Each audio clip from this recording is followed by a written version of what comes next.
It's a choice that changes your life. If you choose and practice it regularly, medical research shows that it measurably improves your sleep, mood, and immune systems.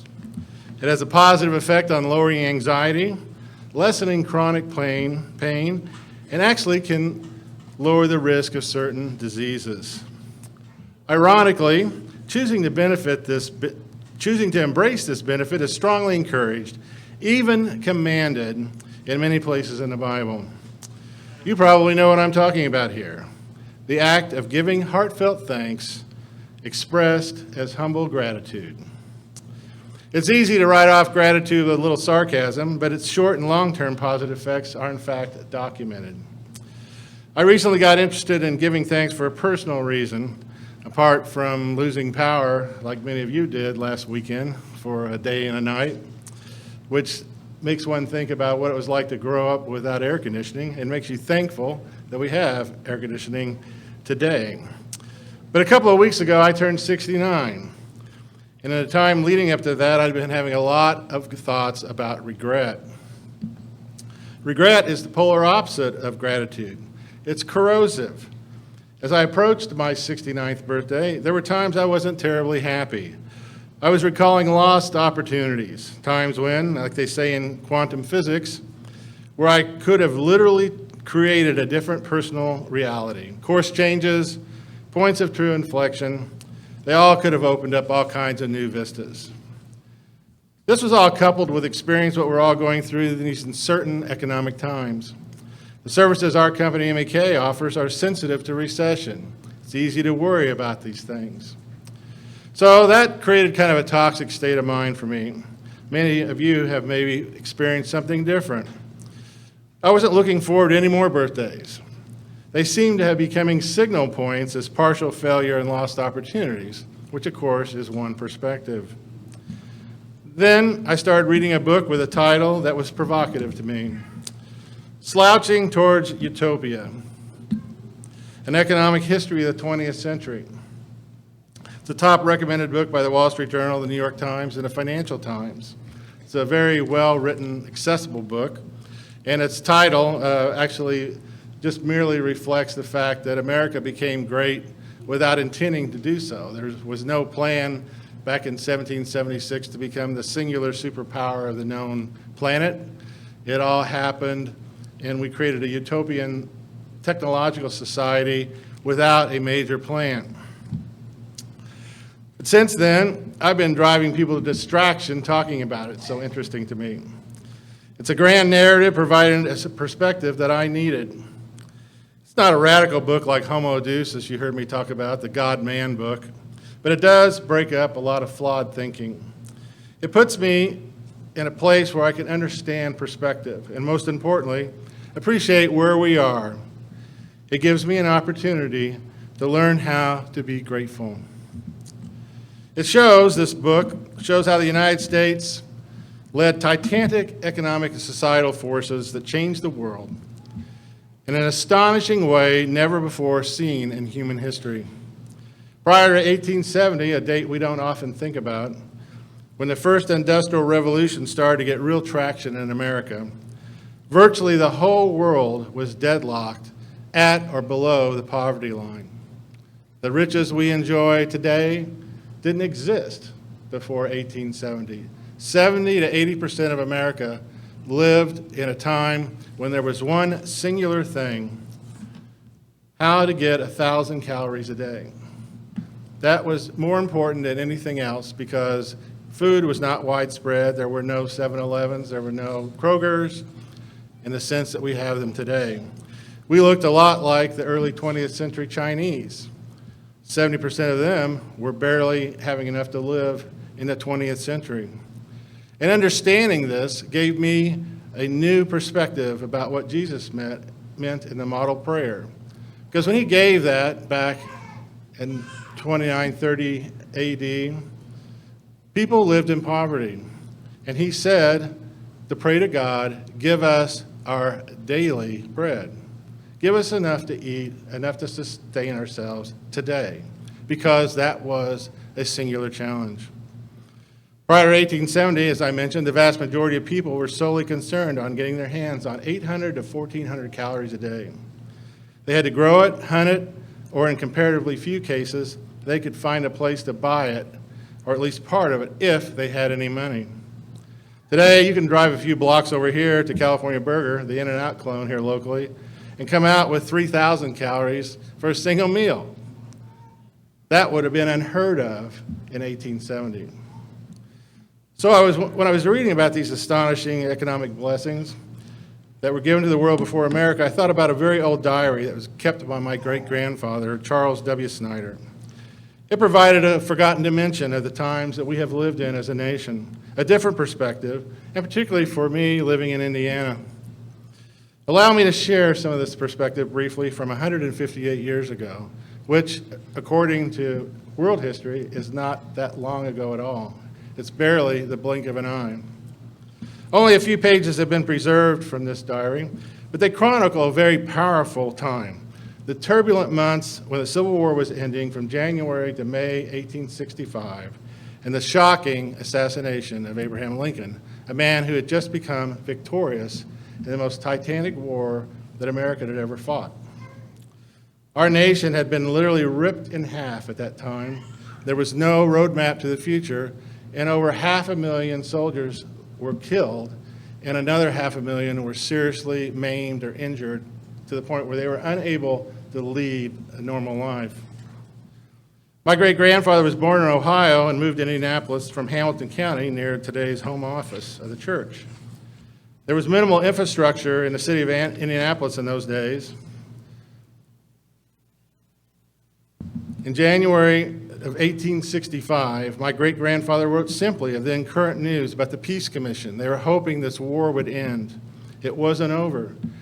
He worked for the governor's office in Indiana. He was involved with a POW camp for Confederate soldiers and was cited for extraordinary conduct in helping them.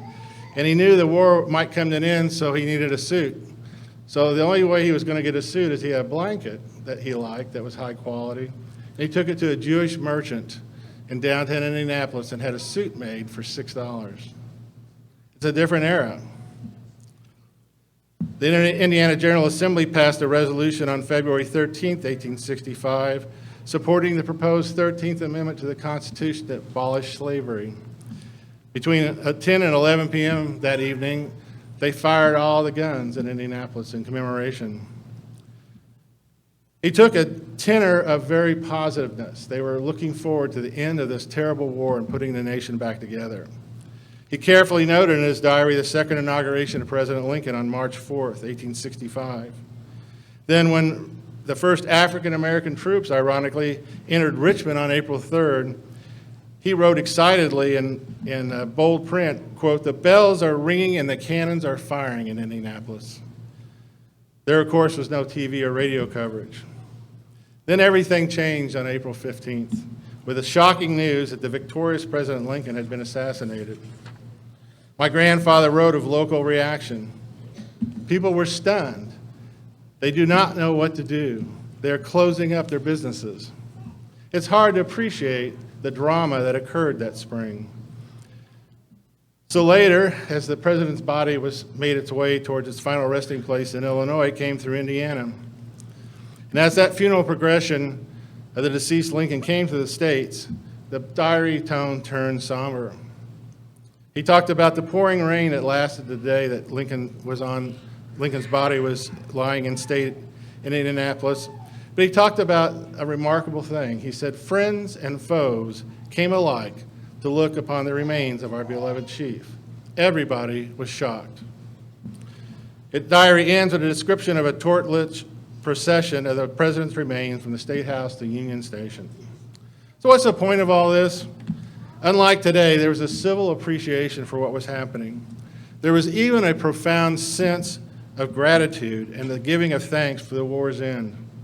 Even though economic times weren't great at all back then, and certainly not at the level that we even enjoy today, there was a personal resolve and respect to take things as they come and be humbly grateful. This respectful tone came through loud and clear. So it showed me personally, yet again, how flawed one's perspective can be. In the time after 1870, a stagnant American economy would begin shooting up in an unparalleled fashion never seen in human history. And just as Indiana was starting to get traction for the first time in its 100-year history, a very small, insignificant country, about 250,000 persecuted Jews started immigrating from Eastern Europe to New York City and beyond in America, even to Indianapolis. If you've ever eaten at Shapiro's downtown, that is the northernmost outpost of what used to be a vibrant, very densely packed Jewish community in the city of Indianapolis. This small Jewish population in America would suddenly grow with astonishing impact, fueling an intellectual and commercial burst unseen in history. So as I was reminded, regret is not helpful. It is not a good focus. In fact, compared to the lack of comparative opportunities my family had over a century ago, today is quite different, even with the challenges we face. So making a deliberate choice to be grateful holds a lot of promise. And perhaps surprisingly, a considerable amount of research has been conducted on what happens to thankful people who express added gratitude. This is a famous internet meme, for those of you who can't see it. It talks about how to remember that what you have is somebody else's dream, regardless of whether you are. The Mayo Clinic offers up an important distinction. Our brains generally focus on problem solving rather than appreciation, particularly in Western society. So it's easy to default from appreciation and being grateful to being sarcastic and ungrateful, unless we make a deliberate choice to stop. We can lose perspective if we don't. And once we lose perspective, we start comparing ourselves to others in different scenarios. And in this modern age, we can start doom scrolling on our phones and computers, exposing ourselves to harmful, untrue information. Or we can watch TV and do the same thing. It's a sure recipe to heighten anxiety and depression. The word gratitude is derived from the Latin word gratia, which means grace, graciousness, or gratefulness. In some ways, gratitude encompasses all these feelings.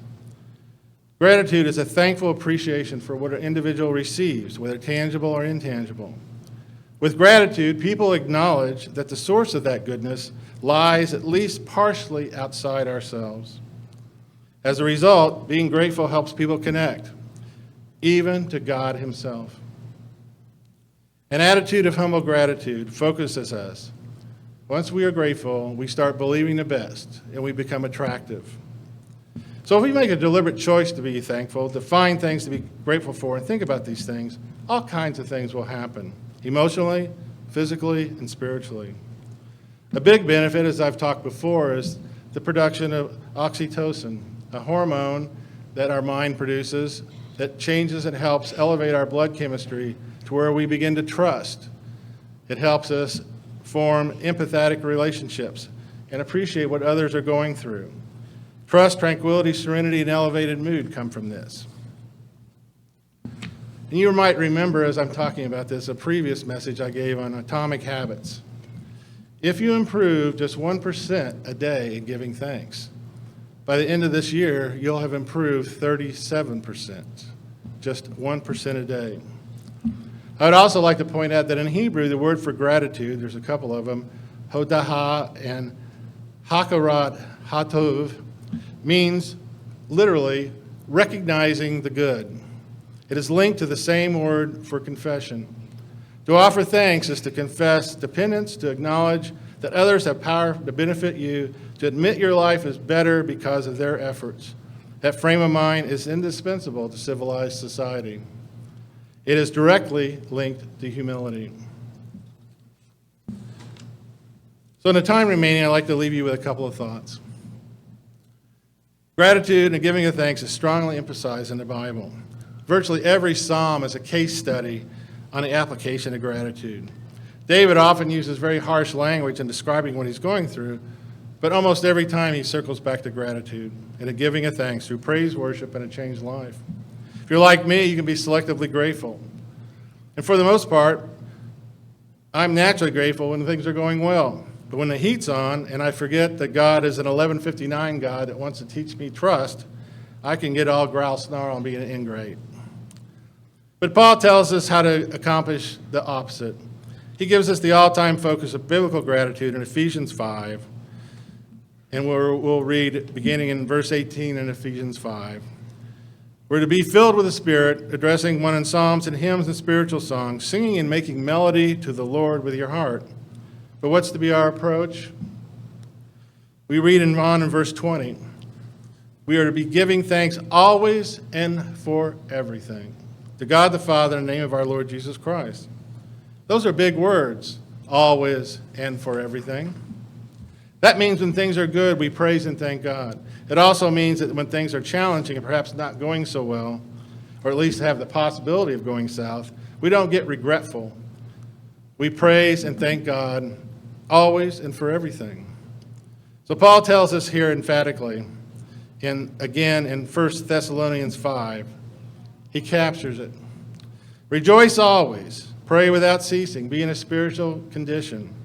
Give thanks in all circumstances. Why? Because this is the will of God in Christ Jesus for you. He's talking to you.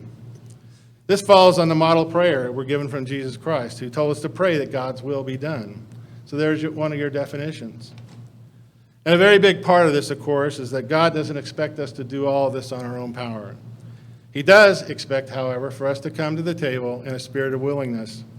When things are tough and we're going through difficult times, it can be difficult to thank God for a trial. But we have that unbreakable promise. He will magnify our efforts with his own power. He states as much in my least favorite verse in the Bible, which I've read many times, where James writes, the brother of Jesus Christ, count it all joy when you meet trials. Why are we supposed to be joyful? Well, I've talked about this power word before, which I can never pronounce correctly, hypomene. But it means, that Greek word means quality, patience, steadfastness. It refers to sterling character. It can only be created when things are tough. So we are supposed to be rejoicing, because that's the only thing we'll carry over into the kingdom. That sterling character we develop as a consequence of living life on this planet. So finally, consider this model for expressing gratitude. Paul writes in Philippians 4, verses 6 through 7, do not be anxious about anything. Don't choose to put yourself in a place that's going to create anxiety for you. But in everything, there's that word again, by prayer and supplication, with thanksgiving, in a spirit of humble gratitude, let your requests be known by God. And then Paul gives you a promise. He said the peace of God will come and sustain you. So as we wrap up here, I'd like to quote another person from another fellowship, but it still refers, I think, to our situation. And again, I would like to put this in the context of an atomic habit. Do this 1% of the time, and 37% will be achieved. An amazing transformation within a year's time. The quote is, do all the good you can, by all the means you can, in all the ways you can, in all the places you can, at all the times you can, to all the people you can, as long as you can. Let us choose to practice gratitude with refreshed commitment, focusing ourselves outside, thinking the best, always, for everything, and in all circumstances.